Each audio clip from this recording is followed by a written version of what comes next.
Hey, good morning, everybody. This is Brian from Third Coast Ministries. Today is Thursday, August 27th.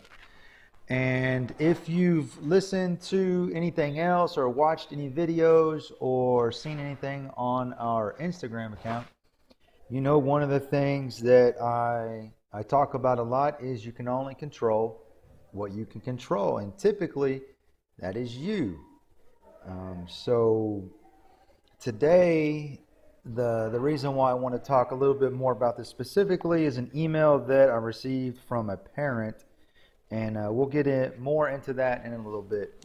So, one of the things is what to do when something is truly out of your control.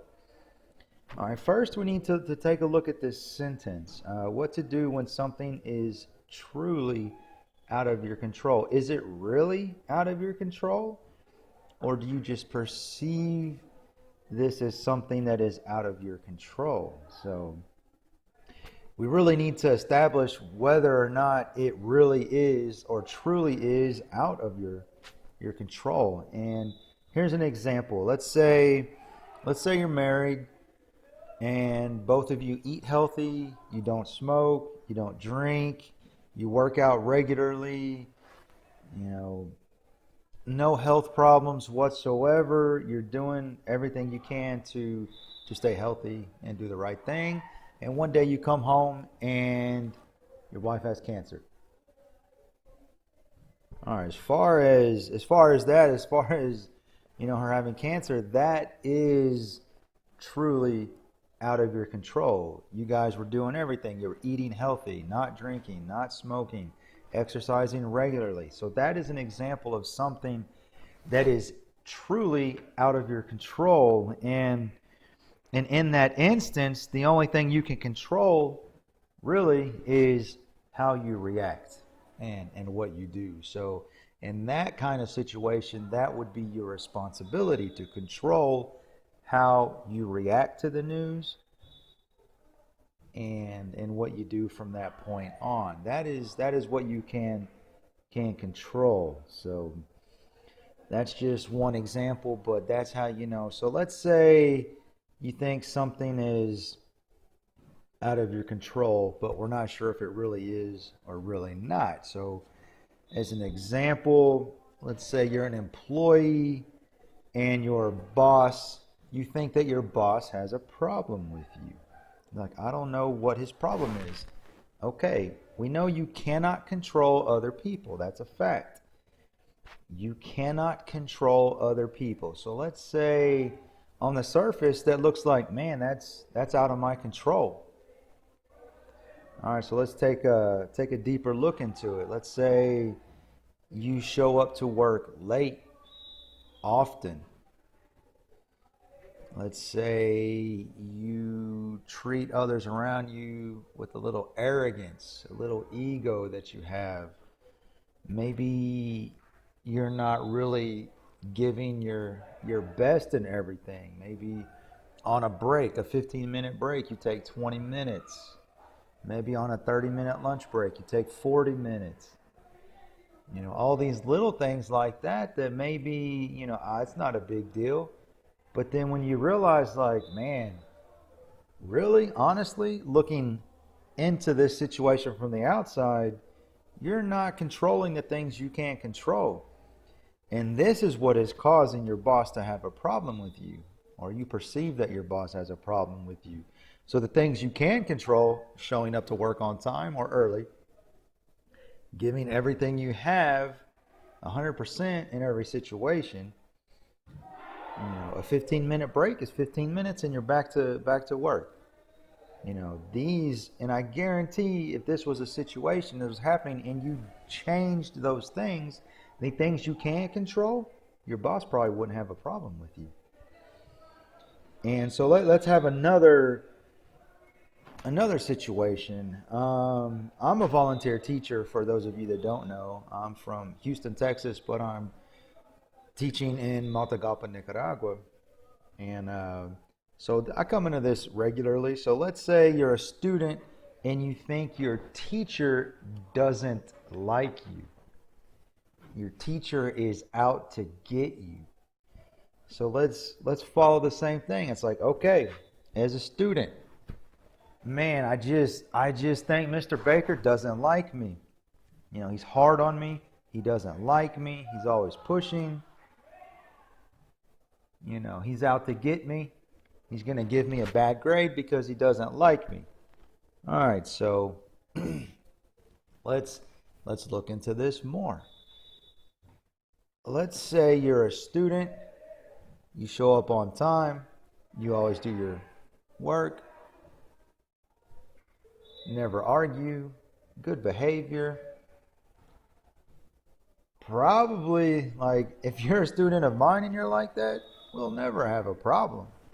Like, I encourage that. So if you're in that situation and you think, oh man, my teacher doesn't like me, maybe there has been a misunderstanding. So, but let's not look at that. Let's take a step back and look at the typical student. All right, so the typical student comes to class late, a minute or two late, doesn't do their homework, doesn't have their things ready for class, does not bring their things to class, misbehaves in class, and generally acts maybe like they don't want to be there. So if you're this type of student and you're thinking, my teacher doesn't like me, or for instance, if you're one of my students like that and you think, Mr. Baker doesn't like me, Mr. Baker's hard on me, maybe there's some things that need to change. So what you could try doing as this type of student is do the little things. The little things you should do. That's the discipline. And discipline is hard because it's hard. It's inherently hard to do day in and day out. So the rules I have in my class, your grade is based on showing up on time, bringing all of your things, participating, doing your work. And another rule is no excuses. So if you're a student that finds yourself in this situation thinking your teacher doesn't like you, you cannot control your teacher. I mean, that's another person. You can't control that person. But what you can control is start showing up to class on time. Be early. Have everything you need. Bring your books, your workbooks, your notebooks, your pens, pencils, markers, colors. Have everything in your hands waiting outside the classroom before you need to be in the class. Try doing those things. If for some reason you don't do your homework, there's no need to make an excuse. Just be like, I didn't do my homework. Sorry, I'll do it next time. Try doing that. And when you have the urge to talk to your classmates, try focusing on not talking and listening to your teacher. And so if you're doing these things, you're showing up on time, you're waiting outside with all of your things. Hey, good morning, Mr. So-and-so. Good morning, Mrs. So-and-so. Try doing that. Have a positive attitude about the class. You may not like the class. You may not like the material. I understand. I was the same. My favorite classes were math and science. And so I guarantee you, if you do those things, you will see a change in how your teacher reacts to you. All right, now, there's some sour grapes out there, so you might have a teacher that's just grumpy all the time. All you can do is control the things, be on time, bring all your things, do what you're supposed to do, and don't give your teacher a reason to get on to you. So, but if you have, let's say, like the average teacher that cares about you and wants the best for you, you will see a change in how your teacher perceives you. So, and if you think that your teacher's a little too hard on you or your coach is a little too hard on you, that's because they see more in you than you're giving. They know that you could do better and they want to help you get to that point. And so that's just another example of you can control what you can control. And that works the same way as a teacher with my students. Like, I cannot control my students. I can put the framework in place, but it's their decision whether or not they follow and do what they're supposed to do. I can course correct them. If someone's getting a little off task, help them get back on task. And I feel it's my job to do that, to kind of help them learn how to recognize these situations and take ownership of what they're doing And I can do that by taking ownership of what I'm doing. I try to be prepared every day. Lessons are ready. And if I make a mistake, apologize. Say, hey, I'm sorry about this. Let's go on and let's learn from this mistake.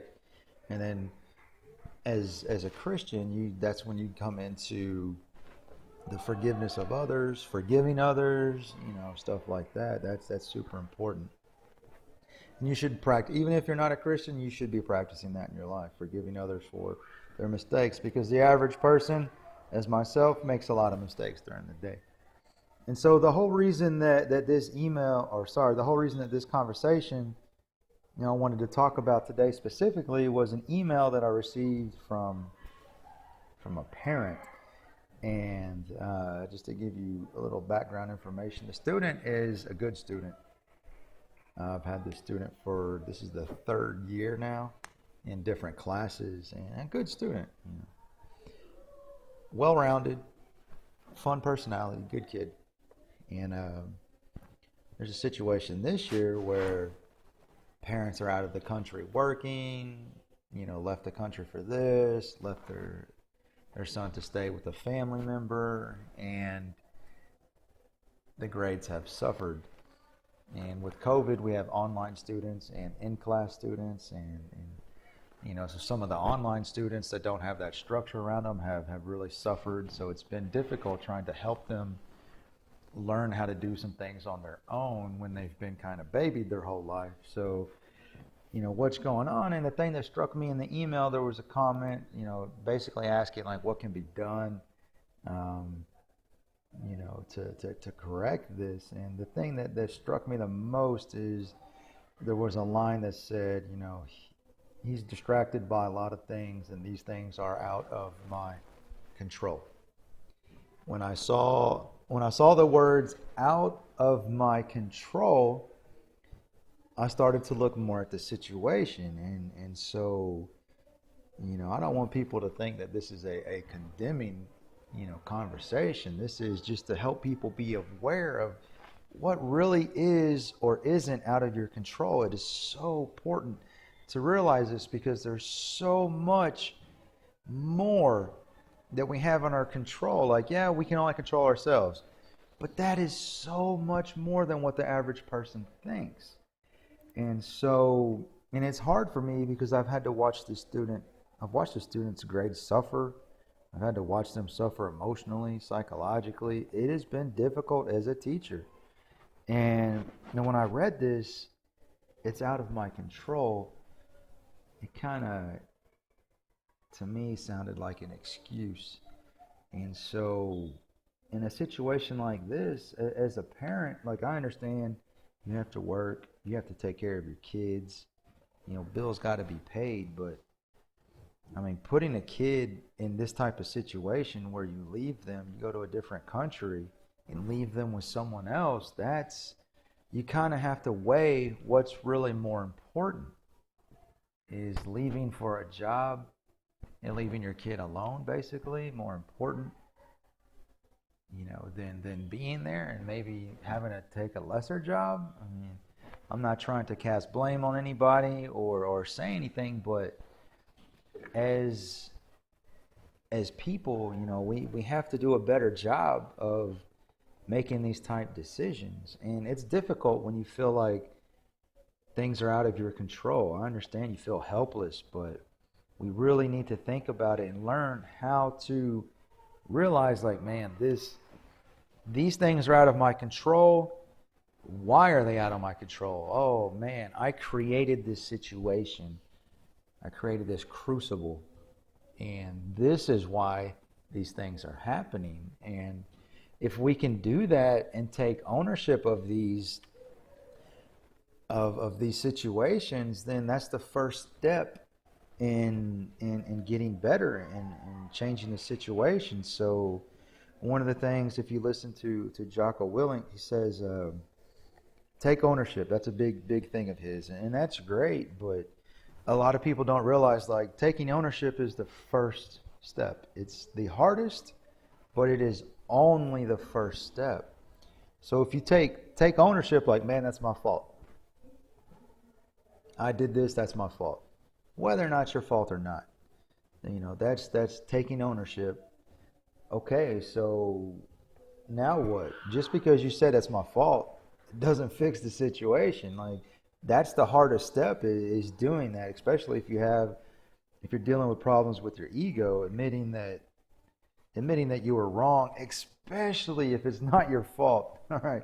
And this is hard. This is difficult. I've had to just eat some turd sandwiches before, and it's difficult to do, and you really have to take your ego out of it. You have to kind of back up and just be like, if you're in a leadership position, like, you know what, this is my responsibility.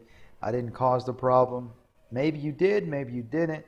But if it's really out of your control, and as a leader you take responsibility for it, take ownership of what happened, that's great, but it doesn't fix the situation just by taking ownership. So like, oh, my bad.